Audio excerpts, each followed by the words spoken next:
حج تمتع میں سب سے پہلے عمرہ ادا کیا جاتا ہے۔ عمرے کی ادائیگی کے بعد 8 ذوالحجہ کو حج کا احرام باندھنے کی تیاری کریں۔ حج کا احرام حدود حرم میں کہیں سے بھی باندھا جا سکتا ہے۔ اپنے ہوٹل سے بھی باندھ سکتے ہیں اور مسجد الحرام سے بھی نیت کی جا سکتی ہے۔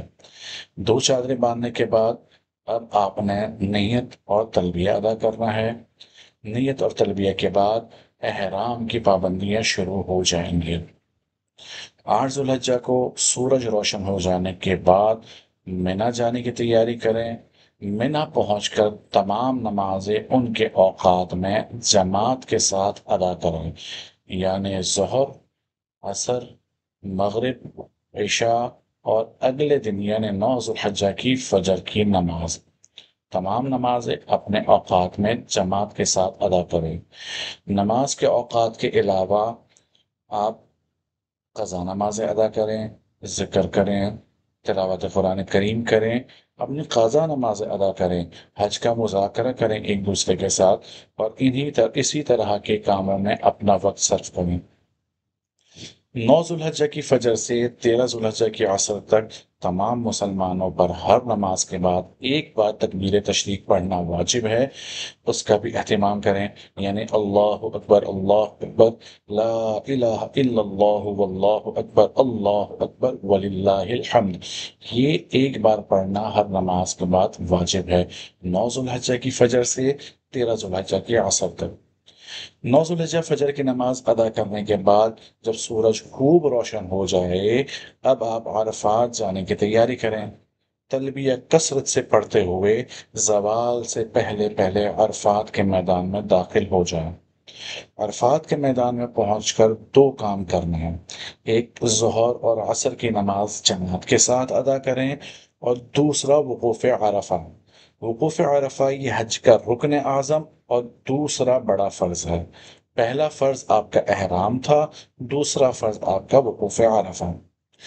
زوال سے غروب تک عرفات میں رہنا واجب ہے۔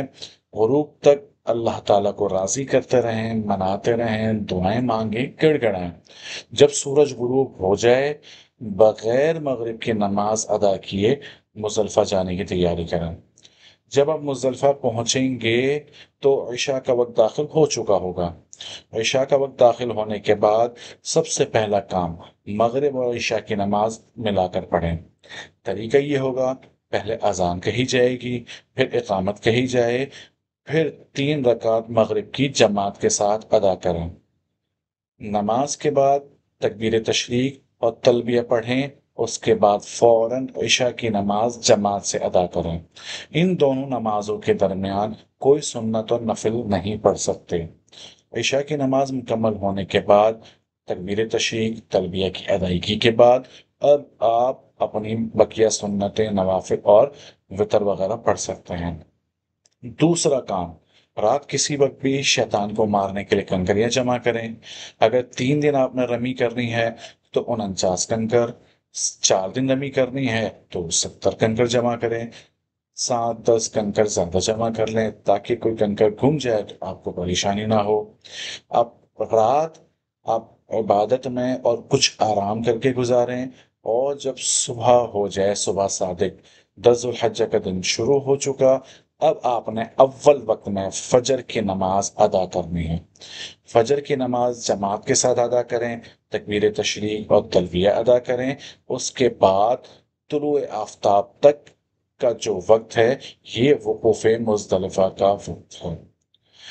صبح صادق سے طلوع آفتاب تک آپ نے پروردگار سے گڑ گڑا کر دعائیں مانگنی ہیں، پروردگار کو راضی کرنے کی کوشش کریں، دعائیں مانگیں، توبہ کریں، استغفار کریں۔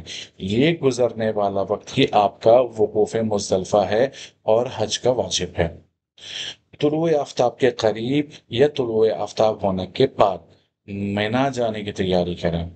منا پہنچ کر 3 کام ترتیب وار کرنے ہیں۔ آج 10 ذوالحجہ کا دن، اس میں آپ نے 3 کام ترتیب سے کرنا ہے۔ پہلا کام، منا پہنچ کر بڑے جمرے کو 7 کنکر مارنا ہے۔ دوسرا کام، قربانی کریں۔ تیسرا کام، حلق یا قصر یعنی سر کے بال صاف کریں۔ یہ تینوں کام واجب ہے اور اسی ترتیب سے کرنا واجب ہے، ان کاموں کو ترتیب آگے پیچھے نہیں کر سکتے۔ یہ تین کام کرنے کے بعد آپ کا احرام کھل جائے گا، غسل کر سکتے ہیں، گھر کے کپڑے پہن سکتے ہیں، خوشبو لگا سکتے ہیں، تمام پابندیاں ختم ہو گئی۔ بس میاں بیوی کے تعلقات حلال نہیں ہوئے، باقی تمام پابندیاں ختم ہو گئی، یعنی میاں بیوی کے جو مخصوص تعلقات ہیں۔ یہ تین کام کرنے کے بعد اگر تھکے نہیں ہیں تو آج ہی آپ طواف زیارت کر سکتے ہیں، مسجد الحرام چلے جائیں، وہاں جا کر طواف زیارت جو کہ حج کا تیسرا فرض ہے، طواف زیارت کریں اور اس کے بعد حج کی سعی ادا کریں جو کہ واجب ہے۔ طواف زیارت اور حج کی سعی کے بعد دوبارہ منا تشریف لیں، منا پہنچ کر 11 اور 12 ذوالحجہ قیام کریں منا میں، اور تینوں جمرات کو ترتیب سے کنکر ماریں۔ طریقہ یہ ہوگا کہ 11 ذوالحجہ زوال کے بعد پہلے چھوٹے جمرے کو 7 کنکر ماریں، پھر درمیانی جمرے کو 7 کنکر ماریں، پھر سب سے بڑے جمرے کو 7 کنکر ماریں۔ اسی طرح 12 ذوالحجہ کو بھی اسی ترتیب سے تینوں جمرات کو کنکر ماریں۔ اگر 13 کی نمی بھی کرنا چاہتے ہیں تو کر سکتے ہیں، لیکن یہ واجب نہیں ہے۔ تینوں جمرات کو کنکر مارنے کے بعد 11 اور 12 اب آپ اپنے مقام پر آ جائیں، چاہے عزیز ہے چاہے مکہ، جہاں پر بھی آپ کا ہوٹل ہے۔ اپنے ملک واپس آنے سے پہلے ایک عدد کام اور کریں گے، وہ ہے طواف وداع، یہ بھی واجب ہے۔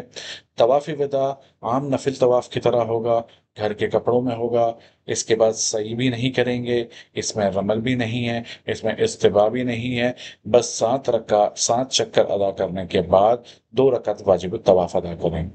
طواف وداع کے بعد آپ کا حج مکمل ہو جاتا ہے۔ عمرے کا مکمل تفصیلی طریقہ، حج کا تفصیلی طریقہ اور زیارات کی تفصیل ہمارے یوٹیوب چینل المعلم ٹریولز کے اوپر جا کر آپ دیکھ سکتے ہیں۔